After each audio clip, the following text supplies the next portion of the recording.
All right. Hey, we are back to Chris deciding my my topic. Last year I did it, and it was like kind of based on what we did the year before, what went over, what people liked, etc. So Chris picked it. I kind of ran with it, but Chris gave me the top of the main topic of what he knows people wanna hear about. So we kind of made up. And lots of big words talking about the spine, and that's really where we're at. What I really want to, I'll give you the take home here. Nothing changes. Training equals rehab. Everybody's just got different weapons. We're all just targeting the same thing, but people do different things. And I think because largely this is a fitness crowd, number one, you should always be able to keep your medical professions accountable. You just do different things. You're allowed to know everything that everybody knows. You just do different things. But unfortunately, some of our medical providers, doctors, therapists, chiros, et cetera, they say some stupid shit. And I'd like to decode that a little bit, and that's the cracking the code. But before we get started, if there's something very interesting that you notice here, the font, like fonts have names. And there's Times New Roman. I don't know what makes it Times. I don't know what makes it new. It's been around forever. But I was so excited to find this font. It should look very, very familiar. It actually has a name.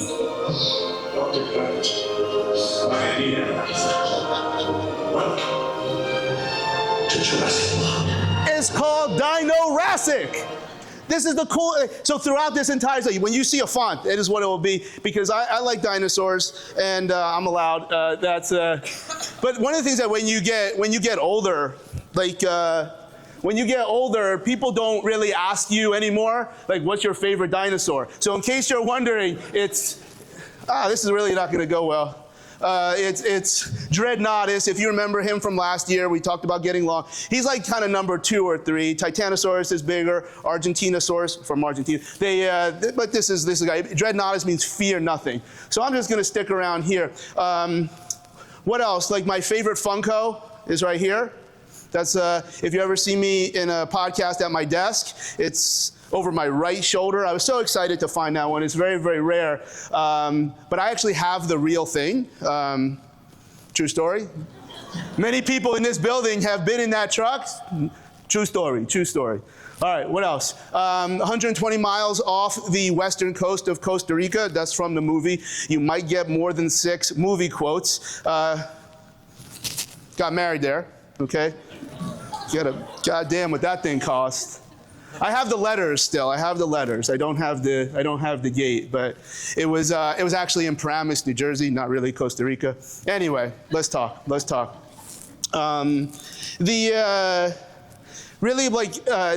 go through some stories about maybe things that your clients say. Anatomy is the same. Hey, last time I checked, the anatomy book opens up the same no matter where you went to school. I do think anatomy is very, very important. There's no reason that any individual that works with a human being should have a different interpretation of the truth. There's many, many ways to create solutions. There's many, many ways to solve problems, but the truth is always the truth. And that's something that's the take home here. What is commonly accepted as the truth, but how can you also be special? How can you find your role in helping people's lives be better, whether their back hurts or their back needs to be stronger for whatever reason that may be. All right. Now we're going to start a little bit grim. All right. That's why I get you. You laughed when you did the China thing. That's cool. That was extra. Here, let me give you another movie quote here. 1989. Indiana Jones, okay? Remember the scene at the end, like they have to choose the Holy Grail, Indiana Jones, The Last Crusade? What is it? You must choose. Choose wisely. As the true grail will bring you life, false grail will take it from you. The false grail will take it from you. I'm sorry for being morbid. Here's something that everyone in the room absolutely has to know. You should have this memorized. There are areas of the body that can be really, really bad. And they look and they feel just like lots of other musculoskeletal problems. To think that this doesn't matter, to think that, oh, that's never going to happen to me, all false. Okay, well, remember, we go by the truth here. So to think that we can, oh, that's fine, just work through it, we're not going to. Now listen, here's the truth. When you have medical-based pain, you usually can't wiggle out of it. We could all go back. Everybody in here has gone through CPR, and you watch the actor. We know he doesn't have a cardiac arrest, and he's kind of like wiggling on the couch, and he can't get out of it. Pain in these areas that you can't wiggle out of, usually that can be a problem. Pain that would be much more severe at night than during the day, that can be a problem. These are things that should very much be recognized and should very, very much be part of things that you know. And indeed, you could save somebody's life. So I do think this is something that I'm guessing a lot of people have not seen anybody talk about back pain or training the core or blah, blah, blah, and talk about these things. All right. Now, the ass pain may be a problem for other people, but for other things, don't worry about that one. It could be your bladder. Just be quiet about that one. Additionally, other things that are medically oriented, where fitness would be very much part of the solution, are autoimmune conditions. Now, here's what do I do? A lot of times, fitness is the solution. Nutrition is the solution. Things that a lot of people in this room can do. But I have no reason to think, well, we're just going to do that stuff anyway, so we don't need the diagnosis. No. Find people that understand that there is a particular panel of blood work, and there are about maybe, let's just say, 7 or 8 different conditions. And the names of them are not relevant if you are a fitness professional. Just know that when things are not getting better, maybe there's a reason they're not getting better. And it doesn't mean that someone has to take medication, because autoimmune medication isn't even a good answer, much less a common one. But to not know or not care that these things are very real, these can be life-threatening at times, but certainly people are coming for a fitness experience and fitness solutions, but they don't know that they have these things. It is not your role, your job, or your responsibility to diagnose it. It is your job, your role to get them to somebody who cares just as much about them as you do, and just does different things. And they might even have some magic pixie dust to help them in a way that will allow you to continue to create different fitness experiences. All right? So not everything is a big joke. Not everything is funny. But to think that, oh, I don't have to worry about those things, because there will be people that'll tell you that. And they'll tell you other things that, oh, come on, just put them through one. Like, nobody wants to hear that on Monday morning, okay? No, that's I bet if it was your grandmother, you would want them to hear that on Monday morning, okay? So you have this referral patterns, you have the autoimmune, they're very, very different. And now we can be funny again, all right? Everybody repeat after me. My doctor said. My doctor said. All right, let's see what they said. This guy right here. What does he say first? Let's listen to Mike. My back.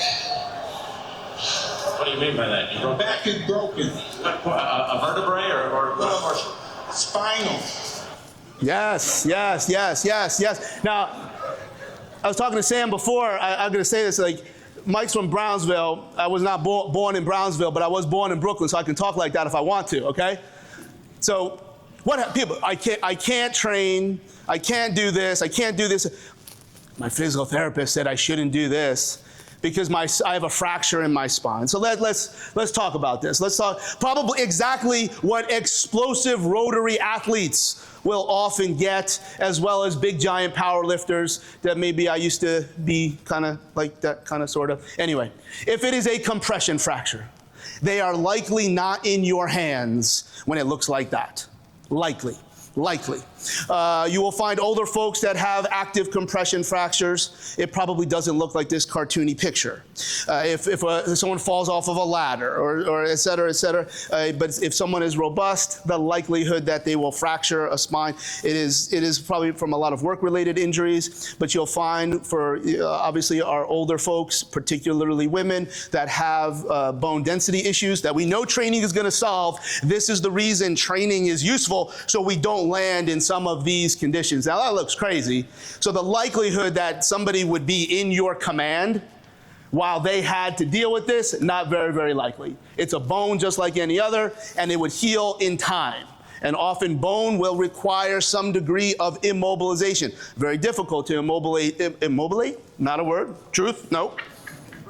To immobilize a vertebrae that looks like that, okay? A more clearer picture of what we would see on your far right. It's a square-looking Lego, and now we have all these jacked-up looking Legos that, again, not for us to diagnose, but to understand, hey, when someone has these chronic changes, then maybe we need to make some changes in the training plan, or maybe we can do something very local. But again, I have to assume that if someone had a very severe compression fracture, they have been properly cleared, or at least to some type of fiduciary or legal responsibility. Again, we can talk all the shit we want. If someone is cleared that their role is to create this legal environment that they can be training with someone else, well then you do the best that you can, and if it's you stepped in poop, you're not the one that put it there. But you can see these chronic issues, and they can still be training. But again, I don't know what that means. That might be a common theme here. I can tell you a lot of global things, some blue sky things, but like, hey, what do I do? And why do you think I know? There's so much information that would help anyone decide, hey, this is what we should do for this person. What are their goals? What are their other issues that they have going on? But is there like this one recipe for a spinal compression fracture? If there is, it might be interesting out of context at best. It's certainly not something that I think you should be following to a T. I don't know how that's even possible. Everything has something above and below, and then from that, there's something above and below. Okay. Now, more so what you saw Mike Tyson talking about, or when you'll find athletes, again, rotary athletes, you hear the word spondy, okay? You hear spondy. Now, let's go back a little bit to the anatomy, because the anatomy is the same for everybody. So we're looking at the lumbar spine, and we're looking at it from the side, okay?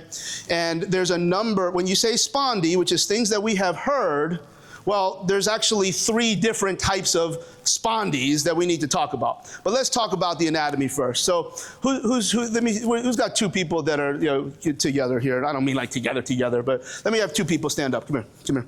I'll wait. All right, 2. No, come on. Here. All right.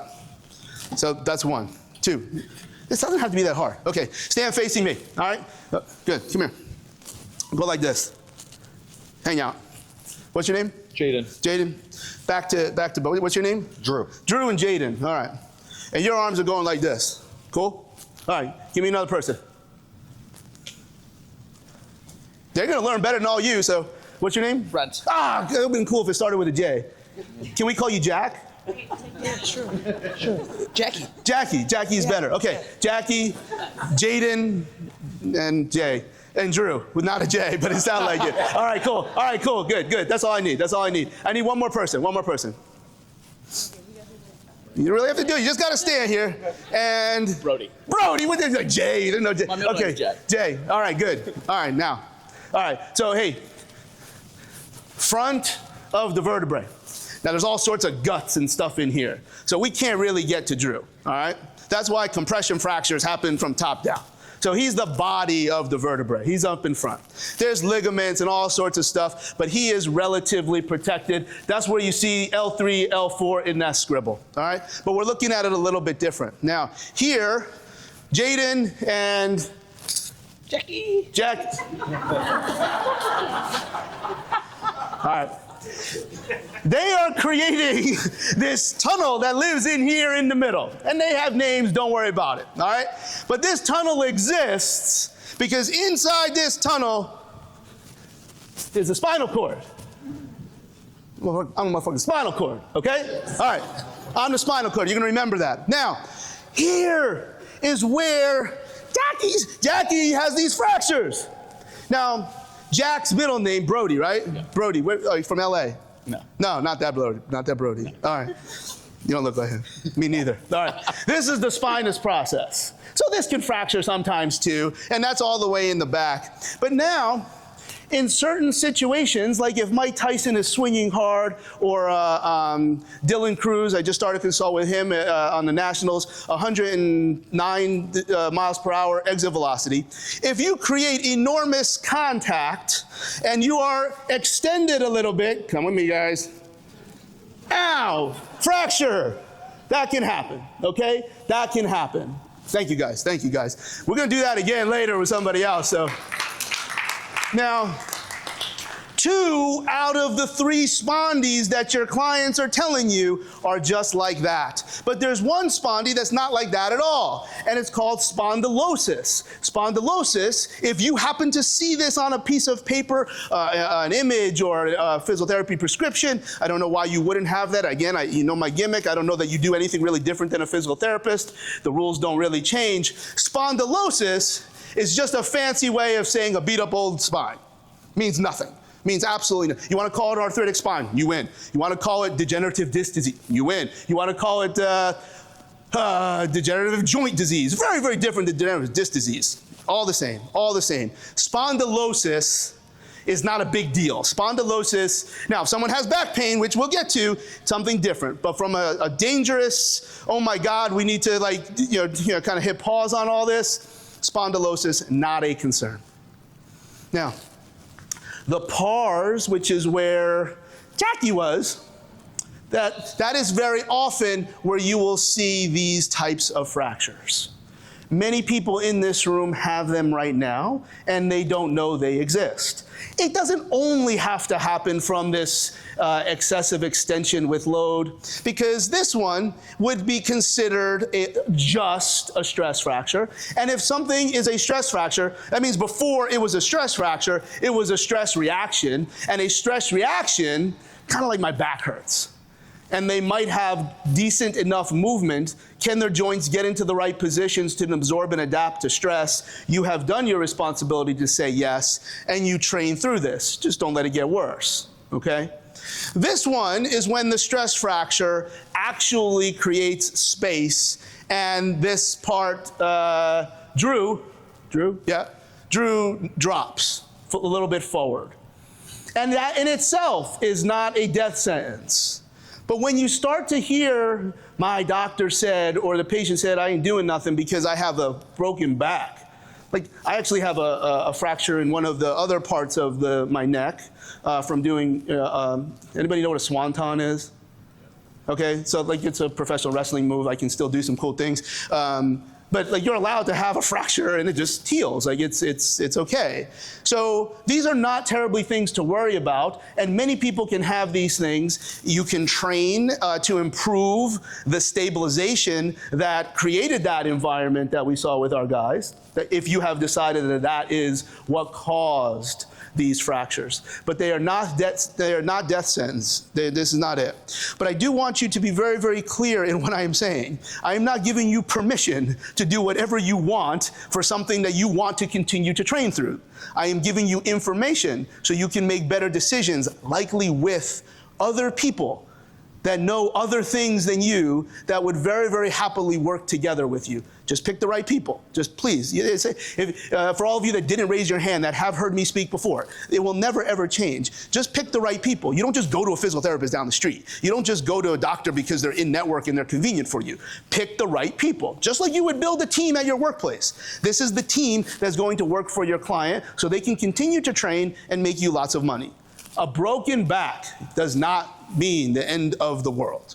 Pain, something different that very often is associated with fractures, but we will get there very shortly. Next. All right, everybody say, my doctor said. I have a herniated disc. One of the goals of any problem with anatomy, pathoanatomy, whether you see it on imaging, whether you believe it, whether you smell it, whatever it is, the goal of physical medicine, in my mind, is to create pathoanatomy to be irrelevant. You are allowed to have, if you saw my MRI, you would not think that I could do a swanton. You would not think I'd be able to walk up and down. Pathoanatomy, horrendous looking images, including fractures and torn ligaments and all this stuff, does not always have to be relevant. Does not always have to be. Sometimes it is, because there's a lot of people that will say, oh, don't ever MRI. Well, okay, anyway. But you have to decide, is what I am seeing in this anatomy actually relevant? So let's talk about this disc, because we're going to talk about some numbers of all of you in this room that actually currently have a herniated disc. The only terminology that you see on this slide here that would actually live in the voice and nomenclature, big word, Tom Plummer can, okay, I'm allowed to use big words again. The only one that actually matters here is a herniated disc. All other words are just like descriptions. They do not exist in radiology. There is no such thing. If you ask a radiologist, hey, what is a thinning disc? He or she will say, well, it's probably like a disc that's a little bit thinner. It's not something that you will ever see on a radiology report from a competent radiologist. A bulging disc, you will see a herniated disc. If you see a herniated disc like that, I think you probably need to run the other direction as fast as possible. That person is likely not moving, and probably the direction you're running is to call 911.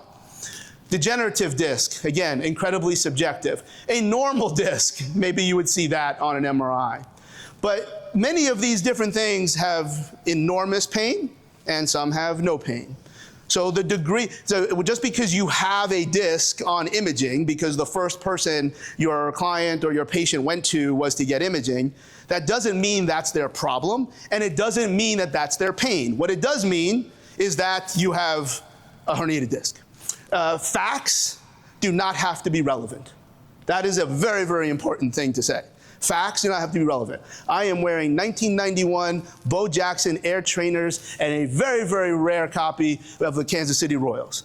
Completely irrelevant. I would do all the same shtick, just like I'm gonna do in Providence, and I'll probably wear a different pair of expensive Nikes. Facts do not have to be relevant. Herniated discs that you will see on MRI, these are the real words. These are the words. I don't think you have any clients say, yeah, I'm sorry, I can't train for the next couple of weeks. I have a sequestered disc. Said no one, ever. And if you had a sequestered disc, it doesn't even mean that you have any pain down your leg. It doesn't mean that your foot slaps on the floor. It means you have a lot of part of your disc that's living somewhere where it doesn't normally live. Not everyone will have pain. But this is the normal progression of how a radiologist would communicate of discs that have part of its substances, because there's more than one, that would be living where they don't belong, okay? Now, the one piece that isn't on this slide is this circular piece that you see here obviously has to be compromised for this stuff in the middle to then move around. And remember, these are cartoony pictures. This is not exactly what things always look like inside the body. But the most painful would likely be one that is only an annular tear. Doesn't have to be, but an annular tear. The annulus, like the circles in a tree, looks just like our disc. They can often be extremely painful when in fact the more gooey, viscous substance of the disc is living exactly where it belongs. So again, when somebody tells you these things, these are questions that you should be asking someone. Because everyone can be training with all of these things. Now, how you manage your risk reward, how you choose exercises, how conservative you be, how you choose to stable, all of those things should come from a keen evaluation. And to suggest that there is any one canned solution for any of these pathoanatomical issues, again, probably not the truth. We're gonna stick with the truth. Doesn't mean the one that you like doesn't work. I would love to know all 10 though. Nobody's gonna say, well, this is what we do and it works. Well, you gotta tell me the 6 times it works. You should also tell me the 4 times it doesn't work, et cetera, et cetera. What you do has nothing to do with the anatomy per se. Next, what do we got? Let's get some numbers, all right? Everyone in this room, young-aged individuals, 30 to 95% will have a herniated disc at some point in their life and maybe already have, okay? Establishing a high level of irrelevance of the pathoanatomy. Patients above the age of 60 will likely have 73% incidence of thoracic herniated discs, Okay, doesn't mean they have any pain. These are just people that just randomly pull out. Everybody gets MRIs. Do they have this? Do they don't have it? Et cetera, et cetera. Okay, next, 37% under the age of 30 will have herniated discs. No commentary on their training age, their training approach, et cetera, et cetera. And then, of course, older folks over the age of 80 will have 96%. And whether they can verbalize pain, again, we'll get to that. But I think it was very, very important that I continued to use Dino-Rasic font for any opportunity that I had to put stuff up on the board. But again, we're looking at many of us in this room currently. If we all just walked over there into that imaginary MRI, many of us would have herniated discs. Likely as well, that would look probably less damaging than somebody else that also has herniated disc that is like all hell and they can't move, okay? Because pain, I've said it several times now, is something separate than what the anatomy always is, okay? Always, they're always completely separate. Now, I don't know a lot of people that if you take a sledgehammer to their knee and you shatter their knee, that it doesn't hurt, okay? Because there's a lot of group of people that would say nonsense like that. Don't do imaging, pain is all in your head. Yeah, anyway, okay? This is about taking a look at all relevant information, reorganizing it, using your skill sets to create solutions. So pain and anatomy, yes, are different. There's a lot of jacked up anatomy that typically doesn't feel good, and that's certainly a strong statement. All right, next. Repeat, go. My doctor said. Here's a good one, a pinched nerve, pinched nerve. Okay, let's say this. I don't know that nerves get pinched, all right? I'm not sure you will ever read an MRI that says you have a pinched nerve. Do we know what that is? We think so, fine. Am I offended by it? Not really, I don't care. But people, oh, I can't, like my neck does X, I have a pinched nerve. Stop with this. All right, let's talk about what a nerve is first. Do you guys know, everybody, you know what a lightsaber is, right? From Star Wars, okay? It runs off of a kyber crystal. It's got all this dance song, but it does. You're happy I knew this. Who doesn't know that? The same people that didn't want to raise their hand and didn't see me talk, right? The kyber crystal just creates the color and the shape of the lightsaber. But it's really just plasma that's surrounded in a magnetic field. That's right. That's right. Okay, it looks like this, and it makes noise. It makes noise. Okay, it makes noise. But you see, like the plasma is in the middle. That's the nerve. That's the actual nerve, and then it's surrounded by a tunnel, a sheath. And that's the magnetic field. Am I got it? Am I good? I'm holding up my Star Wars. I'm not even big on Star Wars, but I am big on nerves, and I would love to have a lightsaber. Let me show you. So you can get one in Disney, but they cost a lot. So I want you to stick with this vision of the lightsaber. They make a lot of noise, okay? They make crackles, right? Obviously, when they touch, they make noise, and maybe there's bad things that can happen. Here, let's just watch this.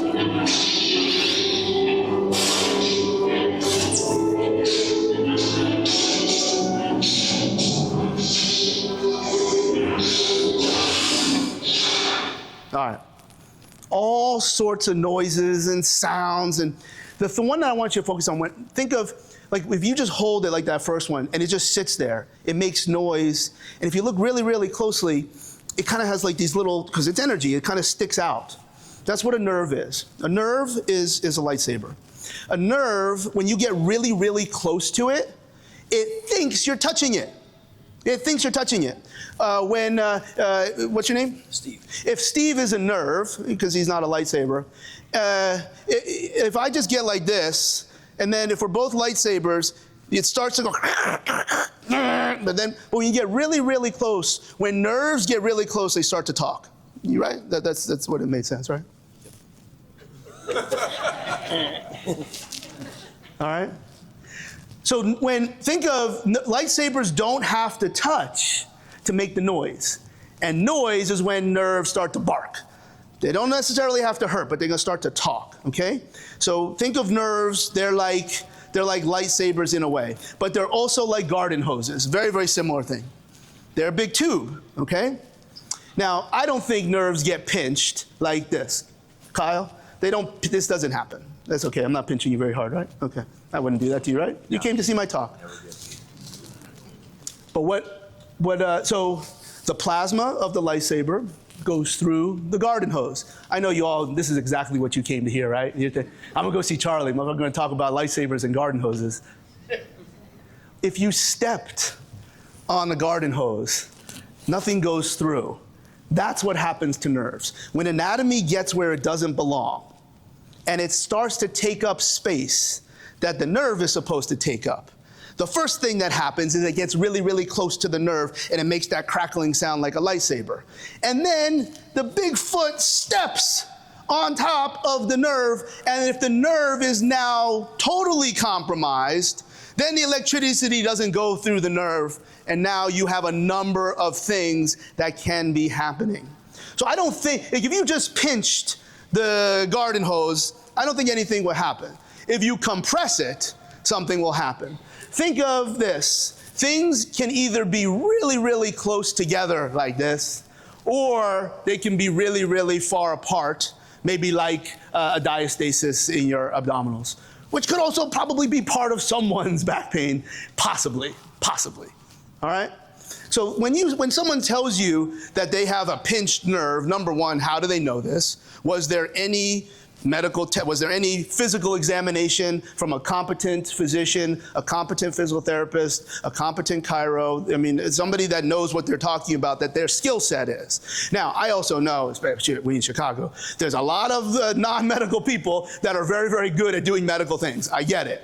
Just understand, like, to know that what you're looking at is actually what's actually happening. And that's probably something that doesn't happen enough. I think if you just work together with people, it would happen a lot more. But this is how I think how nerves can become compromised.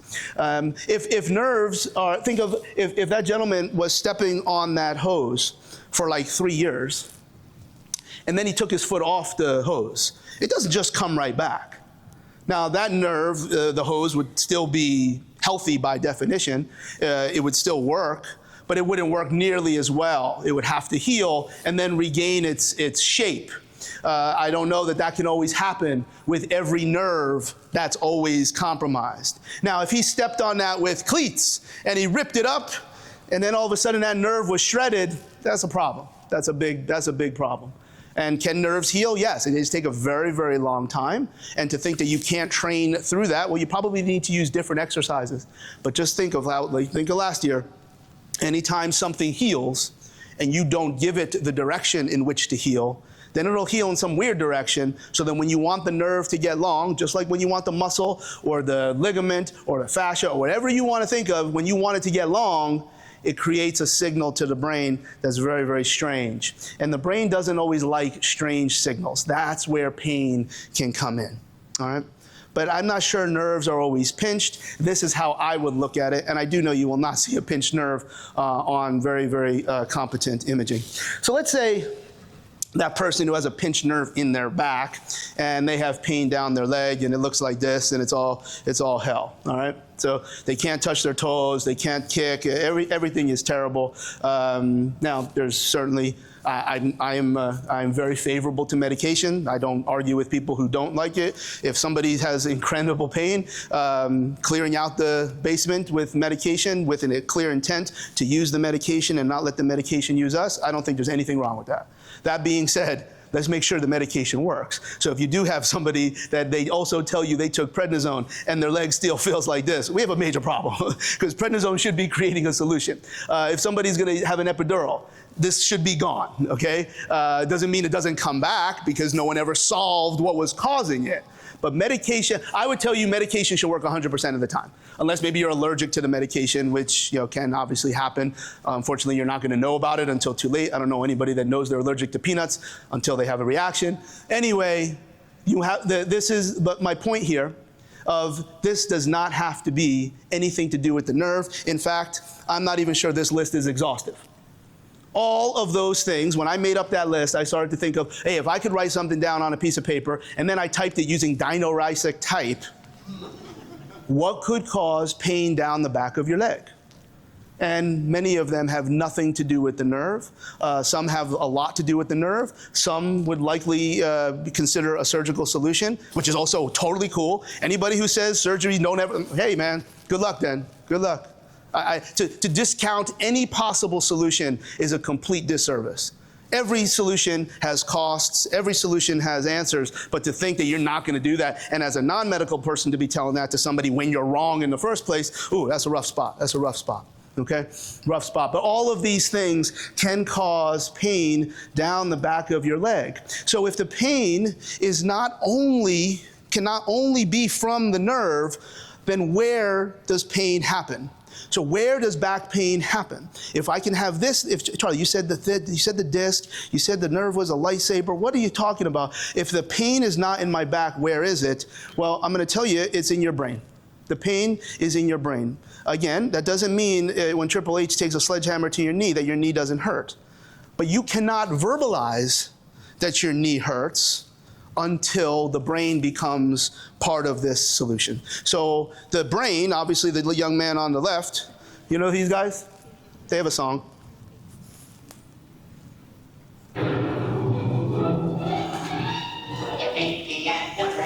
Everybody know this one? It's not Star Wars.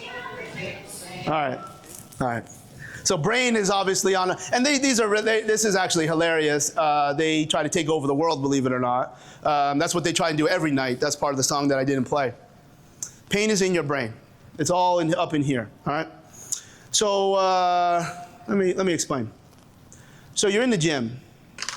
You're in the gym, and you're really, really focused, and the weight tree is over here. And by the way, one of the worst things to do in comedy is to steal someone else's shtick. I'm stealing someone else's shtick because it's one of the best things I've ever seen, okay? I'll give you the link when it's done. Lorimer Mosley is his name. This is a pain scientist, and I'm stealing 100% his shtick, but I'm gonna make it funnier. All right, the weight tree is right there, and I'm focused because I'm gonna pull 6 wheels. I'm like, oh!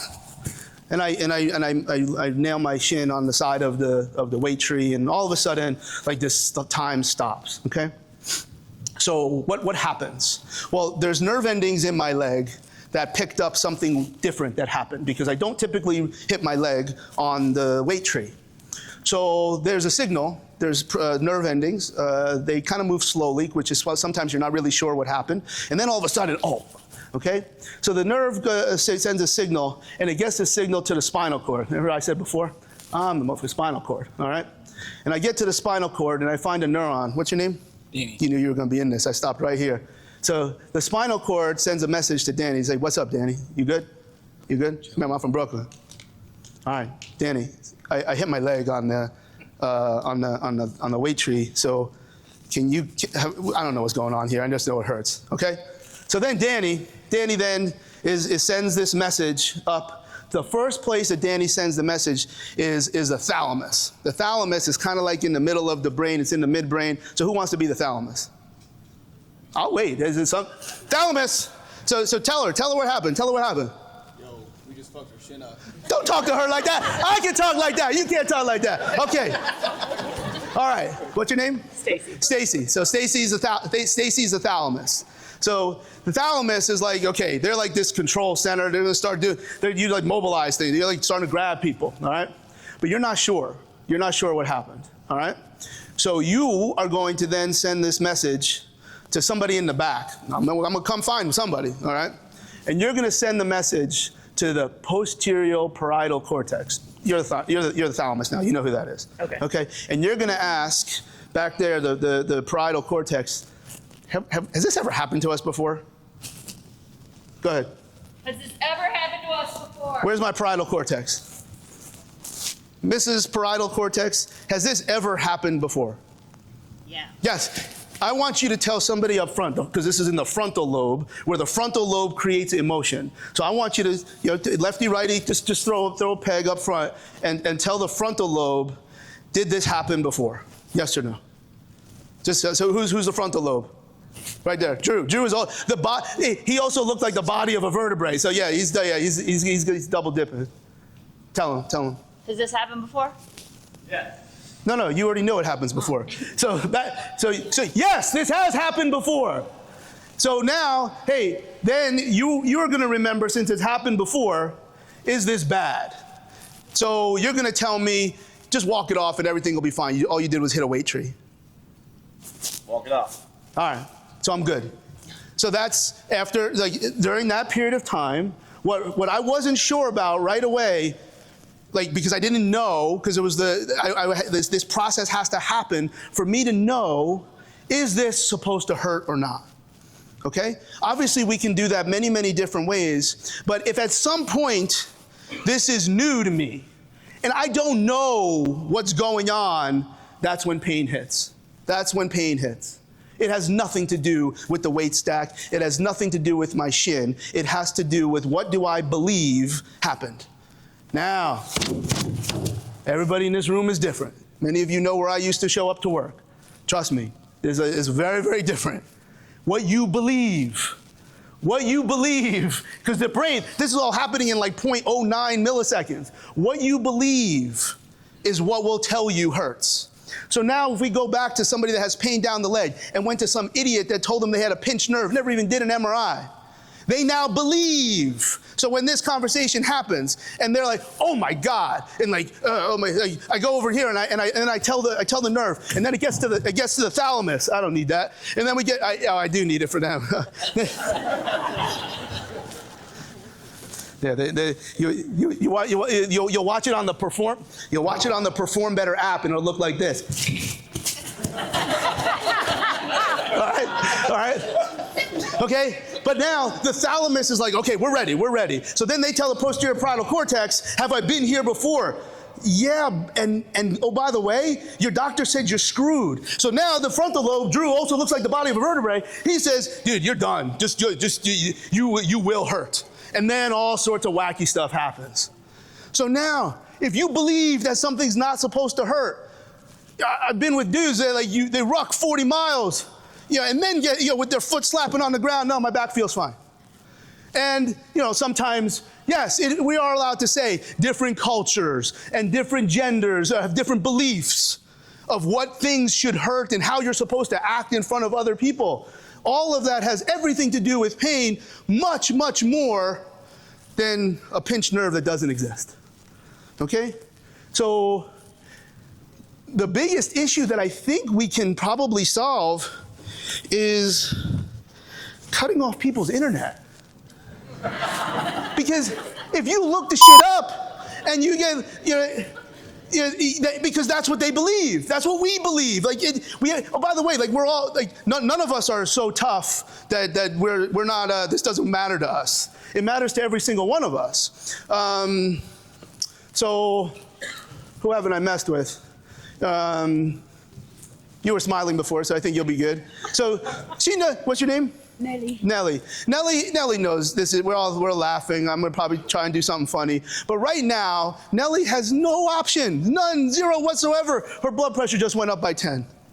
She knows it, and there's no pain, but all of these things that our body believes, because we need to protect ourselves. So her blood pressure went up. I bet if we put an EMG on her wrist, she would punch. This is all, none of us can escape any of these things. What we can escape is nonsense. And what we can escape is very poor assumptions from medical diagnoses. And looking on the internet will then, I'm about to say poison, so I just said it, but cloud, what we think goes through that process. Because when it happens again, now when you watch, you have this in your slides. When you watch this, you'll, the way Mosley describes, and he's way funnier. You really enjoy it.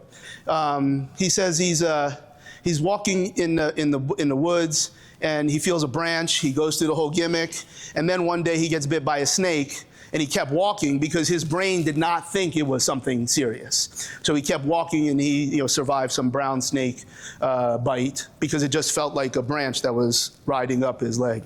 So, it can go both ways. All right, next. All of your different solutions are valuable, everyone. So we go back to solve pain, things that I would use, things that I would champion. You got other stuff. If it changes how someone feels, something happened. It's not a trick. It's not. Now, it may not nearly be a complete solution, But of that list of things that can cause pain down the back of your leg, lots of different manual therapies to that area, because if I touch where the signal starts to go upstream and I can create some other sensations there, maybe you feel good enough to not tell the thalamus that there's even a big deal. That's how manual therapy can work. Are you, for pain. If you're looking to change the quality of tissue, I want you to go back to my talk last year, which should probably also be on the Perform Better app. Trigger points up in your hip have nothing to do with nerve. The nerve doesn't even go that way. And if you dig on it, again, a trigger point has to be a twitch. It has to have a familiar pattern. It has to be tender. There's rules. Like just because I stick my thumb someplace, not where that first slide was, no good. Bladder. That doesn't make it a trigger point, okay? Obviously, if you put a needle, I would use a needle the same way I would use hands. That's not the same as Asian medicine, which is also extremely powerful. But the nerve goes like here. It's not up here. And clearly, we can foam roll, which would be a very distant cousin to the way I would dry needle. But all of a sudden, if I needle over here where X marks the spot, and all of this goes away, what happened to your disc? Like you still have a disc, you still have a pinched nerve, or maybe you never had one in the first place, okay? Other types of methods from exercise that everything has to finish with exercise. If you make someone's life better by just doing manual therapy, and boom, boom, oh my God, thank you, yeah, come back for the next 3 years. I think that's disgraceful. Yeah, and I'm in Chicago, I said that. But you still did something very, very good, but you need to follow that up with exercise. And I don't know what exercises to tell you. If you don't do an evaluation, then why do you know? Why do you think you know? All of these things can be enormously valuable. Normalizing the diaphragm to the pelvic floor. The McKenzie method, tried and true. McKenzie method back when, I'm old, not dinosaur old, dino-rastic, but back then, everybody, this is not McKenzie. That is bending backwards. The whole notion that the disc always had to work like a jelly donut, completely false. Somebody could have a huge disc, but maybe you like to bend forward, and that feels better because you open the rear of our vertebrae so that it doesn't crimp the disc at that moment. McKenzie method is just finding a pattern or a direction that feels better, if there is one, because there could also be an irreducible disc. And obviously, this type of core training would be very, very consistent to some of these lower level exercises that are certainly not acceptable in any way for high level athleticism, unless somebody showed up all broken and then they do this. And again, this model would be highly championed to use for athletes that trained very, very foolishly, had all of the heat in the world, and then they were hurt, and then they just do this, and then this is the answer. No, this is just what they should have been doing the whole time, along with jumping really, really high and running really fast and lifting very, very heavy weight. To suggest that you shouldn't be lifting weights, again, is probably a message that should be, big word, eschewed. Just run the other direction, not the answer. All of these things can be very, very, very valuable, okay? Very valuable. Now, last year you got all excited when I talked about Lane, so let's do this again. Trained man, first round draft pick. So I get on the plane, and this wasn't like quite a perfect situation, so it was a little bit annoying. I didn't get the images until I'm on the plane to Charlotte, and I get the image. So if you take a picture, don't be a jerk. Just listen. I don't know why you'd want this anyway. Okay. All right. So that's I'm like looking at that, and that's real. All right. I'm like, how does a 23-year-old that doesn't lift have discs that look like that? So this is my time. I'm getting paid. Everything's cool. My theme music comes on. True story.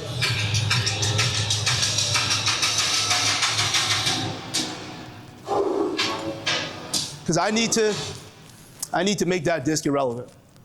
That's my job. I need to make that disc irrelevant. Otherwise, the kid's not going to play. Because if you showed that to Shiraz Qureshi in New York, arguably the best spine surgeon in the world, yes, because it is New York, he's going to be like, yeah, he's in knee surgery. Well, cool. Tuesday afternoon, evening, nailed it. Like, we just did a bunch of stuff, because in my mind, not only am I the physical therapist that has theme music, I'm like, if I can't create any traction here, if we can't move the dial, if we can't get any better in this period of time, knowing that I got a couple hours with this kid, then we got to get it. We got to get it done. Maybe we try it again. Maybe we try again. He was 100% pain-free, which created a lot of confusion for the Hornets and his people, because like he's still like, this isn't like magic. It's not magic, because we have to assume that even though these discs look like they absolutely could be solved with surgery, that may not be what is driving these messages from my guy to the thalamus, to the posterior parietal cortex, to the thalamus, to like, ow, my back hurts going down my leg. Because you can't put a bunch of needles in somebody's back and then in 10 minutes they can put their wrists to the floor. It couldn't have been that. It's impossible. That doesn't mean it couldn't be like that again tomorrow. So that would be the healthcare that I would implore you to search out and pay way more than you want to pay for it, because that's the answer. People that are really, really good at stuff get paid more. Well, go to somebody who sucks, and they'll pay very little, and you'll wind up with surgery, and then still suck. So that's. But in this case, the real issue was, and how is that even possible? Because he was doing a very, very traditional McKenzie method. Just because he's in the NBA, please, it doesn't mean he has high-level care. It just means he's in the NBA. It means he's the greatest basketball player on earth. It doesn't mean the people that are working with him are the greatest on earth. Now, when you look at other parts of the MRI, this is, thank you so much, Mr. Radiologist, for pointing out where the disc was, but you see a bunch of signal here, and that's the joint. And his issue was far more in the joint. That's why he kept bending backwards and it kept hurting, even though bending backwards is supposed to squish the jelly donut, and whether that, of course, that can work, but that doesn't mean it did work, okay? So in this case, unfortunately, I was not able to continue to come back and help him. I came back, I think that was on a Tuesday, came back Saturday, tried all the same stuff, didn't work. Why? Because in your head, you can't. I'm not treating pain anymore. I cannot overcome these anyone's beliefs. If you come to see me and you pay me everything you say, and it's in your head that you're going to get surgery, there's nothing. It's a wrap. There's a wrap. It won't work. It doesn't matter what the anatomy is. So in this case, I think he's training now. This was just a. What we call a one-off. But because he needed time, because if he wasn't going to get surgery, because as we know, those numbers in Dino-RASIC would tell us that even young 23-year-olds have herniated discs and have no problems. So we'll find out in a few weeks if he signs again, or how much he signs. Because this is all relatively public information. All right. Think of the spine as just like Jenga. I think they had a Jenga out there that was all ironic last night, where I don't know which one to pull. And sometimes the easy one you pull out, everything falls. And sometimes you pull out a really, really hard one, and it's like really, really good. This is also an analogy for any injury of the spinal column. Any piece of structure that's missing from the spinal column changes the whole dynamic, which is maybe why sometimes when you get surgery up here in your neck, you can come back, even though it's a much harder surgery for the surgeon versus here. Think of the Jenga doesn't fall when you take a bunch from out here, but it could fall very quickly when you take them out of here. So that's a much easier surgery for a surgeon to do, but you have to train really, really hard, which is why we'll typically see some type of decompressions, then become fusions, and then become another fusion if we're not training properly. Oh, awesome. Tell me how to train properly. Why do you think I know? I don't know. I don't know what that means. I can talk for another 3 hours about all this stuff, but I'll have no idea of knowing if this is for the person that you want it to be. Okay? And that's where we'll get to before we finish here. These are the standards. What are your standards for how someone moves? Do they have standards as a human? I think everybody should touch their toes and bend backwards, et cetera, et cetera. When you look up your evaluation, and I think you can do this, I don't know that you should be able to do everything about it, but let's look at one repetition of body weight. Why would you only look at body weight? Because if I look at body weight and load, how do I know if your problem is that you're just weak? I look at how somebody moves with no load first. Because if they're jacked up then, let's create a solution body weight before you add something else like load. If you don't do what I want you to do while you're pulling on a heavy rope, well, how do I know if the rope is not too heavy? Meaning there's nothing wrong with what you're doing, your strategy of how you pull the rope. I have two completely different solutions. If somebody can't touch their toes, how about you look at how they touch their toes sitting? Oh my God, they can touch their toes. They couldn't do it standing. Well, maybe it was just because they had a weight-bearing motor strategy in their hip of which is a completely different solution of exercises. It couldn't be hamstrings. Most people, you can't touch your toes, you stretch your hamstrings. Well, just change positions. Touch their toes in sitting, touch their toes sitting on a block. There's dozens of different options to create a level of irrelevance. Good news, if they can do your top tier stuff, then you're nice, okay? Change stabilization demands, okay? How about somebody can't touch their toes, tell them to pull a band apart and then all of a sudden they can touch their head to the floor. Their hamstrings just got flexible all of a sudden? No, there was some unique motor strategy somewhere in their body that allowed them to feel less threatened. Okay, we know everybody's favorite. They can't squat. They look like here, and then all of a sudden they can eat their knees when you eliminate joints and change positions. So maybe it's ankle mobility, but they continue to squat in that pattern. And because they have big wheels on their back, they get loaded up, they get a fracture in their spine, their back hurts. The solution might have always been ankle pain. So all of these concepts are very, I think a lot of us, particularly that, if you have a voice, you get targeted a lot. Oh, woe is me, right?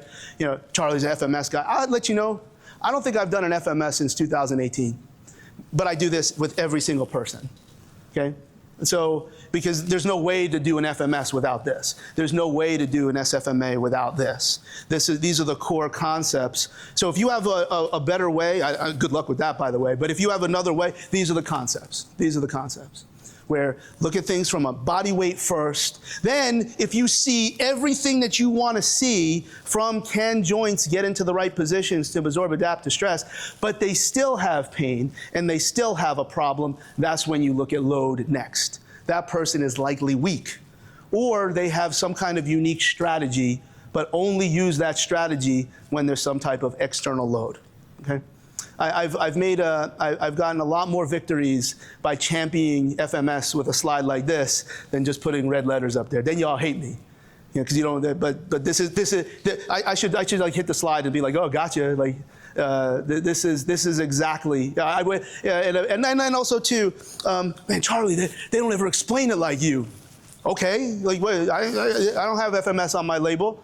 Like, remember when I did it, there was no courses. It was like VHS tapes, and there was dinners, where and people like taking phone calls. It wasn't at the level that it is now. Okay, yes, that does sound like what I'm saying, because if everybody just did this, so many people would be using it more, because you don't make enemies when you just talk logic and truth. Okay. I've said this several times. The goal of your evaluation to help someone with back pain or pain anywhere is what can they actually do? Can joints get into the right positions to adapt to stress? But that also is incumbent upon you now to tell me what positions. I don't know what positions because I don't know how you train people. Like, do you just squat like a Smolov program where you squat 5 days a week? I'm pretty sure you don't need to lift your arms overhead to do a squat. Might help. But what are your exercises? So before you even, this is where fitness comes in. Like, if somebody didn't have back pain, if somebody didn't have any of these challenges to move and get into right positions, what exercises would you do? Hey, my name is Charlie. I'm gonna come train 3 times a week and I would like to lose 10 pounds. You should already know what program to do. Well, how do I know about this? You ask those questions after, because then there's context to the data that the FMS gives you, because you'll bounce that data against how you want to train people. And if you don't have the joints to get into positions for your exercises, that's where you'll use special exercises that likely won't help me lose 10 pounds. But if I just want to lose 10 pounds, it doesn't matter what exercises I do. It's not like mitochondria mitochondriate any differently based on what exercise I'm doing. They don't matter. They don't, for general population. If you train athletes, then it matters a significant amount. Matters a significant amount. See, all of these decisions have to be made. That's why I insist there is no cookbook. All right. How do you plan? How do you train? I think these are questions. Like, answer those questions before you worry about these other things. And when you work with a physical therapist, a chiropractor, etc., they should be speaking to your questions. They don't get to decide. They're your tool. They are your emissary. They're your mercenary. They work for you. That's how I would look at it. Now, if we have a good enough relationship, I should be able to communicate with you and say, Thalamus, listen, her name's not Thalamus. Oh, now we're serious? hey, listen, I think we got I think we know how to get this. We got them to touch their toes. I think the way you're coaching them how to deadlift is probably something we might want to review. And if I'm cool with them, then hopefully that's not a hard conversation. Obviously, that is not a conversation that is easy the first time. But what am I supposed to do? I'm not gonna let you make me look bad, because like with Trey Mann, I'm not gonna, like, the teams that fucked it up, not me. I'm the one that got him to this spot, and then they trained him, the whole week, and all of a sudden I couldn't get it done again. Now it's my fault. So I should have been very clear, like, no, don't do anything this whole week until I come back on Saturday. I don't think that was the answer. I want the kid to play, and I have to try and trust people. But at the end of the day, how you want to train as a fitness solution that's the end game. That's over there. That's start at the finish. Everything, your program is splattered on that wall over there, and everything that goes this way is all of what we will try to get as close to that as possible. And if remediating back pain is part of it, well, then there's a whole big game of Jenga that we're going to play. And if you have a good team and good people, you're going to get it. Then, good storytelling, and then that's when you'll have the answers on how do you pick. Like, do you do planks and side planks, or do you do breathing? Now, I'd like to say you should do both. Ironically, both of these models, proffered by a gentleman named Pavel, okay? But most people, they would be completely antagonist to each other. Because in science, in physiology, they kind of are. Because people that do a lot of one will typically suck at the other, and vice versa, because it's so tribal, if you will. But if you do the right evaluation and you start at the finish and track backwards with a great evaluation, this becomes easy. This becomes very, very easy. Then you'll see, hey, you know what? I'm not good enough at doing DNS. I need you to go see somebody else. And when we get to this point, we'll come back and then we'll do some serious planks. Like, I don't know why that's so bad. I don't know why that's such a hard thing to do, but I'd like to see it happen. Because when you get there, how do you know to train in neutral versus train outside of neutral? They're all useful. I mean, this is polarizing to do that. I'm pretty sure a lot more people hurt their back, with a rounded back than not. But all right, joints are supposed to move. Yeah, I get it. But that goes way too far because people just want to do what they want to do instead of what is truly necessary. And again, places where I've been that have lots of big, heavy things in your hand. I don't remember ever doing, rounded back deadlifts. I did it in a warm-up. It just kind of felt okay, but I would never. And you also remember, maybe a rounded back deadlift for one person is going to be much, much different weight for somebody else. But how do you know which one to do is from your evaluation and really creating this big whiteboard of information. What about training on one leg? I think it is absolutely compelling that for people that do not need to do certain lifts, why would you do it? I don't know that answer. I don't know why the bilateral deficit is compelling. Now, it costs you 2 reps. So to get 110% of the weight that you would have lifted with double leg, you have to do 2 reps. I think that's a good deal. Now, single leg training or like a rear foot elevated split squat certainly has an entire cascade of other joints that require to get in different positions to absorb different stress. But at the end of the day, those answers again become very, very clear on whether you train with one leg or you put like 9 wheels on your back like me. I'm done. Thank you for listening. Be better than everybody.